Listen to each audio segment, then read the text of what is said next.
नमस्कार मित्रों, मैं बिंदु भूषण दुबे आज के एपिसोड में आपका स्वागत करता हूं। आज मैं बात करूंगा, जरा ढूंढो उन्हें, कहाँ गए वो लोग। जी हाँ, आज जब हम पूरी दुनिया का परिभ्रमण करते हैं, अखबार के माध्यम से, टेलीविज़न के माध्यम से और अन्य सोशल मीडिया के समाचारों से जब हम ये देखते हैं कि सड़कों पे एक लंबी कतार हताश, निराश, परेशान लोगों की चलती जा रही है। पाँव में छाले हैं, उनका कंठ पानी से सूखा हुआ है, भोजन पेट में कई दिनों से नहीं किया है, तो ऐसा लगता है कि ये समाज का क्या हो गया। देश और दुनिया आखिर इतनी विभीषिका को क्यों और कैसे झेल रहे हैं। एक तरफ कुछ लोग इसे राजनीतिक बात मानकर सिर्फ और सिर्फ सरकार और राजनीतिज्ञों को दोषी मानती है। दूसरी तरफ मेरा ये मत है कि यह समाज ही सरकार बनाता है, यह समाज ही राजनीतिक व्यक्तियों को पैदा करता है। समाज का एक व्यक्ति ही चुनिंदा जनप्रतिनिधि होता है। क्या इसके लिए केवल एक जनप्रतिनिधि ही दोषी है? क्या केवल व्यवस्था ही दोषी है? जी नहीं, एक एक व्यक्ति को अपने जिम्मेवारियों का निर्वाह करना होगा। 84 लाख योनि में सर्वाधिक चिंतनशील और ज्ञानी मनुष्य ही है। किसी जानवर से ऐसी आशा और उपेक्षा नहीं की जा सकती कि वह किसी रोते को हंसा दे, किसी प्यासे को पानी पिला दे और किसी भूखे को भोजन करा दे। जी हाँ, मैं आज आपको एक प्रमुख शीर्षक की ओर ले चलता हूँ। मेरा दिल बार बार इन तथ्यों को, इन कहानियों को और इन जीवित आत्माओं को देखकर यही कहता है, जरा ढूंढो उन्हें, कहाँ गए वो लोग। जी हाँ, सबसे पहले मैं अपने पुरातन पद्धति की ओर जाता हूँ, अपनी बचपन की यादों में जाता हूँ। हम सब का रिश्ता कहीं न कहीं गाँव से है। गाँव से निकलकर ही लोग शहरों में आए हैं। हम जब छोटे छोटे थे तो गाँव के लोग प्रातः उठकर अपने माता पिता का पांव छूते थे और माता पिता का चरण स्पर्श कर दिन भर अच्छा काम करने का आशीर्वाद लेते थे। कहाँ गए वो लोग?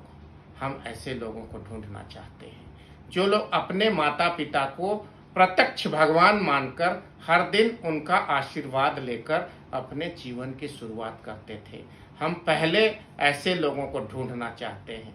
क्या ऐसे लोग समाज के हर घर में फिर से आ सकते हैं? क्या ऐसा समाज फिर से बन सकता है? हम वैसे लोगों को ढूंढना चाहते हैं जो लोग प्रातः उठकर गौ माता के घर में जाते थे, जिसे गोहाल कहा जाता है। गौ माता का पांव छूते थे, गौ माता के घरों को साफ करते थे, गौ माता का गोबर उठाते थे, गौ माता को स्नान कराते थे, गौ माता का मूत्र को हाथ में पंचामृत लेकर पान करते थे और उनकी शरीर निरोग रहती थी। गौ माता को चारा और भोजन देते थे। फिर गौ माता के बच्चे को, बछड़ा या बछड़ी को अपने जगह से लाकर गौ माता के स्तन का पान कराते थे। जब भर पेट बच्चा दूध पी लेता था गाय का, तो फिर बचे हुए दूध को एक पात्र में निकालकर अपने परिवार को सौंपते थे और पुनः गौ माता को प्रणाम कर अपने घर में आते थे। कहाँ गए ऐसे लोग? हम ऐसे लोगों को ढूंढना चाहते हैं। गौ भक्त ऐसे लोगों को ढूंढना चाहते हैं जिनके धर्म से समाज प्रतिष्ठित होता था, घर खुशहाल होता था और सापेक्षित वातावरण का निर्माण होता था। ऐसे लोगों की कमी समाज में खलती है। मैं ऐसे लोगों को बार बार ढूंढता हूँ जो सुबह उठकर चिड़ियों को दाना देते थे और अपने खेतों की सैर किया करते थे। और खेतों में जब बीज बोने के बाद जब बीज फूटती थी, जब फसल उगता था और फसल जब तैयार होता था, तो गेहूं और धान के खेत में खड़े होकर किसान गाना गाता था, खा ले चिड़ैया, खा ले चिड़ैया भर भर पेट, राम जी की चिड़ैया, राम जी का खेत। हम ऐसे लोगों को ढूंढना चाहते हैं, ऐसे किसान को ढूंढना चाहते हैं। बहुत दर्द और दुख के साथ कहना पड़ रहा है कि लोग आज खेतों में रासायनिक खाद और रसायन के नाम पर कीटनाशक दवाओं का प्रयोग करते हैं। चिड़िया उसे खाती है और मौत के मुंह में चली जाती है। ऐसे पापी लोगों से संसार नहीं चल सकता। मैं वैसे किसान को ढूंढता हूँ जो गौ माता के गोबर को खेत में डालता था और खेत में बैठी हुई चिड़ियों को झूम झूम कर रीझता था और बार बार यही कहता था, राम जी की चिड़ैया, राम जी का खेत, खा ल चिड़ैया भर भर पेट। आखिर समाज में ऐसे किसान, ऐसे लोग कहाँ गए? हम वैसे यशस्वी युवक और युवतियों को ढूंढते हैं जो सूर्य की किरण को सामने उगता हुआ देखते थे और योगासन के माध्यम से सूर्य को विभिन्न मुद्राओं में नमस्कार कहते थे। ओम भास्कराय नमः कहते थे, ओम खगाय नमः कहते थे और सूर्य को बारंबार प्रणाम कर सूर्य की साक्षात किरणों को अपने शरीर में लेते थे और सूर्य के माध्यम से अपने शरीर की सारी विकृतियों को बाहर करते थे। सूर्य के समान उनका चेहरा दीप्तमान देदीप्तमान चमकता रहता था, उनके मुखमंडल पर तेज होता था। ऐसे योगी, साधक और साधिकाओं की तलाश करता है मेरा मन बार बार कहता है, वैसे लोग कहाँ गए? हमें उन्हें ढूंढने चाहिए। पहले की बात है, हम बचपन में देखा करते थे अपने गांव में, अपने कस्बों में कोई साधु इकतारा बजाता हुआ, कोई फकीर हाथ में कमंडल लिया हुआ कोई योगी आपके दरवाजे पे आ जाता था। पांव छूकर उसको प्रणाम किया जाता था, अपने घर में बिठाया जाता था, उसे गुड़ और पानी दिया जाता था, भोजन के बारे में उससे पूछा जाता था और बार बार कहा जाता था कि प्रभु भोजन करके ही जाइएगा। उसे भोजन कराकर यथाशक्ति जो भी द्रव्य दक्षिणा पैसा होता था उस योगी, उस फकीर को दिया जाता था। यदि भिखारी भी आता था तो उसे भी ताजा बना हुआ प्रथम श्रेणी का भोजन, आज के जैसा नहीं कि रात की बची हुई रोटी के टुकड़े भिखारी को फेंक दिए गए। भिखारी को भी रसोई से सुंदर आहार हाथ में दिया जाता था जिससे उसका पेट भर सके और वो हृदय से आशीर्वाद दे सके। आज ऐसे परिवारों की तलाश करता हूँ मैं, ऐसे परिवारों की माताएं और बहनों की तलाश करता हूँ।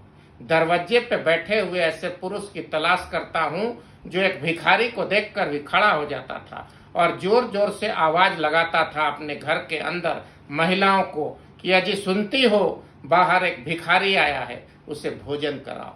मैं ऐसे व्यक्ति को ढूंढता हूँ। मेरा दिल बार बार कहता है, कहाँ गए वैसे लोग? उन्हें फिर से हमारे सामने आना चाहिए। कोई हाथ में थैला लिए हमारे घर के सामने बैग लिए अनजान राहगीर आता था, गांव में, शहर में, पूछता था फलाने आदमी का मकान ढूंढ रहा हूँ, फलाने जगह जाना है। लोग उससे पूछते थे कहाँ से आए हैं, आपका परिचय क्या है? अगर वो परदेश से आ रहा होता, किसी दूसरे प्रदेश से आता था, उसे एक गिलास पानी पिलाया जाता था और घर का सदस्य उस पते तक उसे उनके घर पर छोड़कर आता था जिस घर का पता वो राहगीर ढूंढ रहा होता। आज घृणा होती है ऐसे समाज को देखकर कि कोई बाएं रहने वाले किसी व्यक्ति का पता पूछता है तो उसे आज का असामाजिक तत्व दाहिने का रास्ता बता देता है। मैं ऐसे व्यक्ति को ढूंढना चाहता हूँ समाज और परिवार के बीच में, गांव के बीच में, जो किसी राहगीर को उसके पते तक सफलता पूर्वक शांति और समृद्धि से पहुंचा दे, सुख और सुकून से पहुंचा दे और उस व्यक्ति से उसकी मुलाकात करा दे। मैं ऐसे व्यक्ति को ढूंढता हूँ। यदि गांव में कोई हादसा हो जाता था, किसी की मृत्यु हो जाती थी, तो उस घर के सामने बिना बुलाए पूरे गांव का एक एक सदस्य खड़ा हो जाता था। बाहर का यदि व्यक्ति कोई आता और सामने लाश पड़ी होती तो पूछता किसके घर में मृत्यु हुई है, क्योंकि सामने पड़े हुए लाश के सामने सैकड़ों लोग इस प्रकार से दुख स्वरूप खड़े होते थे कि पता भी नहीं चलता था कि आखिर जिस घर में मृत्यु हुई है उस घर का निकट संबंधी कौन है। शव यात्रा निकलती थी तो सैकड़ों हजारों लोगों को मैंने शव यात्रा के साथ राम नाम सत्य है कहते हुए शमशान जाते देखा है। अब मेरी आंखें ढूंढती है, कभी कभी तो सर शर्म से और दुख से झुक जाता है जब देखता हूं कि 4 व्यक्ति के कांधे उठाने के लिए कोई नहीं है। लोग ट्रक में और दूसरे वाहन में शमशान लाश को लेकर जाते हैं। लोगों में इतनी भी क्षमता नहीं है कि शमशान को अपने कांधे तक सैकड़ों की संख्या में उसे पहुंचाया जाए। जिस घर में किसी की मृत्यु होती थी उस गांव में किसी के यहाँ चूल्हा नहीं जलता था। उस दिव्य आत्मा के प्रति श्रद्धांजलि थी यह। वैसे समाज को ढूंढता हूँ। आज बड़ा दुख होता है देखकर कि पड़ोस के घर में मृत्यु हुई है और इस घर का व्यक्ति कहता है पहले भर पेट खाना खा लेते हैं तब जाएंगे। दिन भर पता नहीं भूख मिटेगी कि नहीं, खाना मिलेगा कि नहीं। मैं उसी समाज को ढूंढता हूँ जब एक घर का मातम पूरे गांव का मातम होता था। एक घर की मृत्यु के दुख का एहसास पूरे गांव के लोग किया करते थे। कहाँ गए वैसे लोग? मैं आज उसे ढूंढता हूँ। कहाँ गए वैसे पड़ोसी? जब अपने पड़ोसी के बीमार होने पर अगर कोई अस्पताल में भर्ती होता था तो उसके घर की सदस्य की मदद के लिए घर के आसपास के 4 पड़ोसी अस्पताल के बरामदे पर खड़े होते थे और हम पूछते थे कि कौन बीमार है, तो मेरे पड़ोस के फलाने चाचा बीमार हैं। उनकी देख रेख के लिए चाचा के पुत्र के साथ 4 लोग खड़े हैं। कोई खून दे रहा है, कोई भोजन लेकर आ रहा है, कोई पानी लेकर आ रहा है, कोई डॉक्टर को बुला रहा है, कोई दवा लेकर आ रहा है, कोई चाचा के सिरहाने पे खड़ा है, कोई कमरे के बाहर खड़ा है। मैं बार बार वैसे समाज को ढूंढता हूँ, वैसे समाज के लोगों को देखता हूँ, पर आज वैसा समाज नहीं दिखता है। अंदर जिंदगी और मौत से जूझ रहा कोई व्यक्ति अपनी जिंदगी की अंतिम सांसें गिन रहा होता है और बाहर उसकी पत्नी या बेटा, 1 या 2 सदस्य जो मजबूर हैं, पूरे दुख के साथ रहते हैं। मौत के समय कभी कभी ऐसा भी देखा जाता है कि जिस व्यक्ति की मौत हुई उस व्यक्ति का कोई भी निकटस्थ रिश्तेदार अस्पताल में मौजूद नहीं है। और भी दुख आता है जब ये पता चलता है कि लाश को अस्पताल ने मोर्चरी में शवगृह में रखा है। उसके निकट रिश्तेदार के आने का इंतजार है। उसका निकट का रिश्तेदार कई घंटों के बाद शव के पास पहुंचता है। कहाँ चला गया हमारा समाज? मैं ऐसे समाज को घृणा करता हूँ। मैं उसी समाज को ढूंढता हूँ कि अंतिम सांस जब कोई व्यक्ति गिन रहा हो, परमात्मा का बुलाया आ गया हो, तो पूरा का पूरा सैकड़ों कुनबा अंतिम दर्शन मृत्यु के पहले उस शख्सियत का किया करता था और मृत्यु के साथ सैकड़ों की तादाद में अंतिम यात्रा में लोग शमशान तक जाते थे। मैं वैसे समाज को ढूंढता हूँ। कहाँ गया वैसा समाज? क्या वैसा समाज फिर से बन सकता है? किसी के घर में बेटी की शादी होती थी, हर घर से अनाज, कपड़ा और अपने औकात, अपने हैसियत के मुताबिक रुपया पैसा उस बेटी के घर वाले को पूरा गांव देता था। जब वह बेटी के घर में अनाज, कपड़ा और पैसा इकट्ठा होता था तो उस बेटी की शादी में जितने पैसों की आवश्यकता होती थी उससे अधिक पैसा, जितने अनाज की आवश्यकता होती थी उससे अधिक खाने पीने का अनाज, और जितने कपड़ों की आवश्यकता होती थी उससे अधिक कपड़ा उसका समाज और उसके गांव के लोग दिया करते थे। अब नहीं मिलता ऐसा। जिसकी बेटी की शादी होती है वो भिखमंगा बन के भीख मांगता फिरता है, मदद दो मदद दो।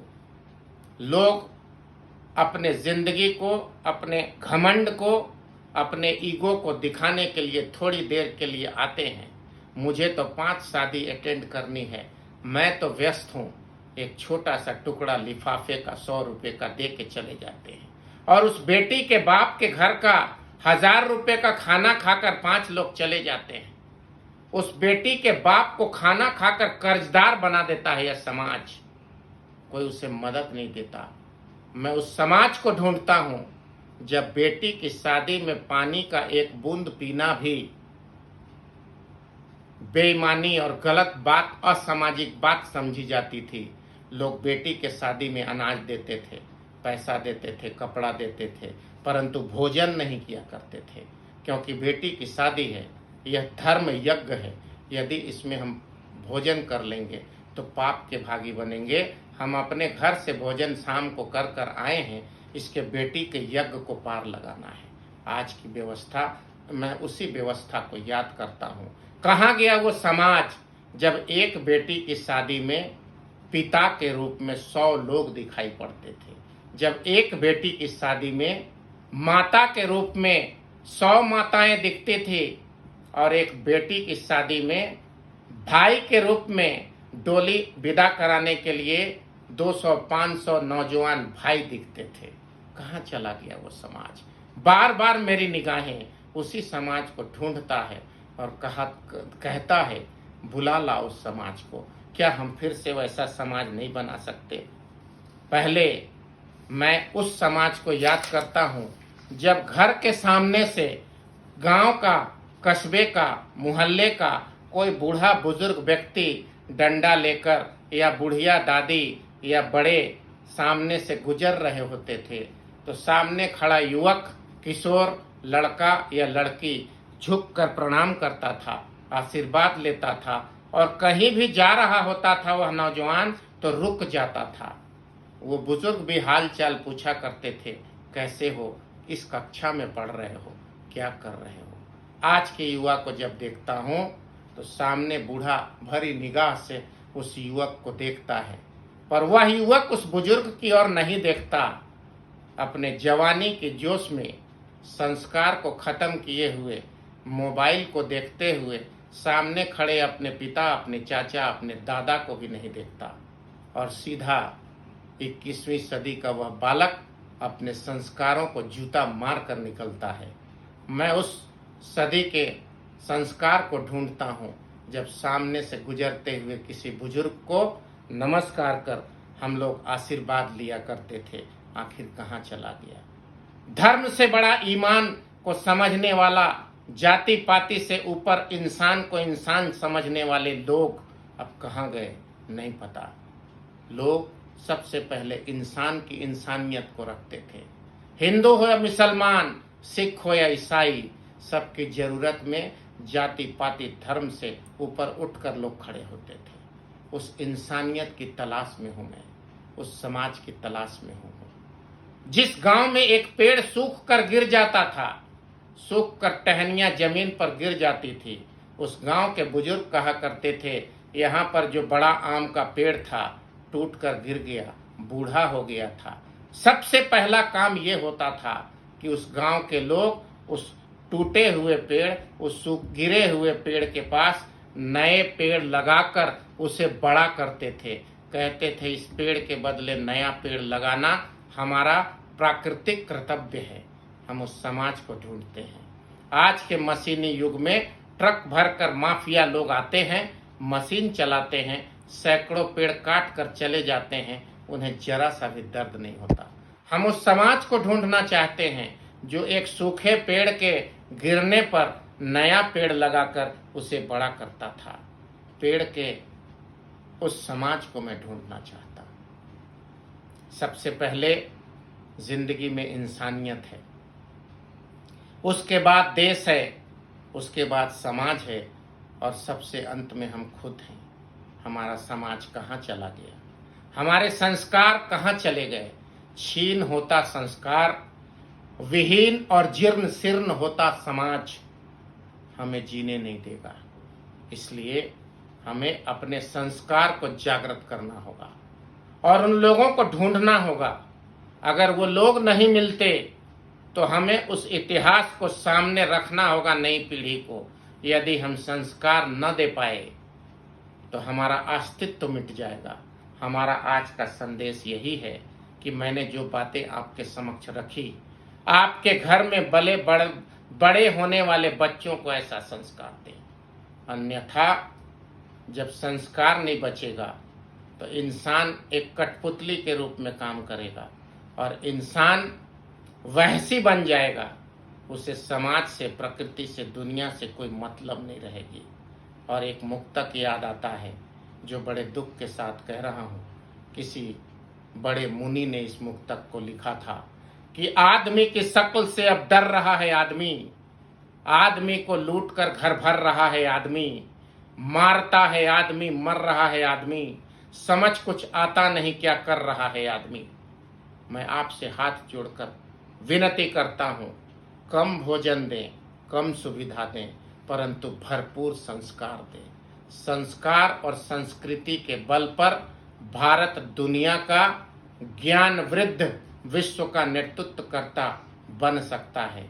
संस्कार के अभाव ने हमारे प्रभाव को दुनिया में कम किया है। संस्कार के अभाव ने हमें कमजोर बनाया है, इसे कमजोर होने न दें। आज के लिए सिर्फ इतना ही। बिंदु भूषण दुबे के इस वीडियो को सब्सक्राइब करें, अपना आशीर्वाद दें।